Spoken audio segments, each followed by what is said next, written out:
বদরপুরে একতা যাত্রা সর্দার বল্লভভাই প্যাটেলের ১৫০তম জন্মজয়ন্তীতে পদযাত্রা।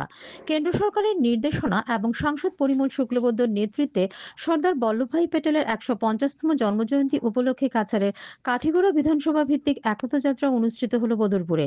রবিবার সকাল ৯টায় বদরপুর ঘাটের ঐতিহাসিক দুর্গ প্রাঙ্গণ থেকে ফ্ল্যাগ অফ করে রান ফর ইউনিটি শীর্ষক এই পদশোভাযাত্রার সূচনা করেন সাংসদ পরিমল সহ অন্যান্যরা।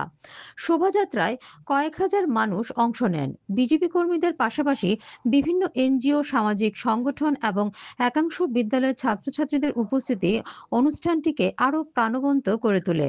অনুষ্ঠানে উপস্থিত ছিলেন বিজেপির কাছাড় জেলা সহ সভাপতি বিপ্লব কান্তি পাল, মণ্ডল সভাপতি নিত্যগোপাল দাস, বিশালাক্ষ দেব, কাঠিগড়ার সার্কেল অফিসার ডক্টর রবার্ট টোলর সহ বিভিন্ন রাজনৈতিক এবং অরাজনৈতিক সংগঠনের কর্মকর্তারা এবং প্রশাসনিক কর্তারা উপস্থিত ছিলেন। সার্বিকভাবে একতার বার্তা ছড়িয়ে দেওয়ার উদ্দেশ্যে অনুষ্ঠিত এই পদযাত্রা বদরপুরে উৎসবমুখর পরিবেশ সৃষ্টি করে।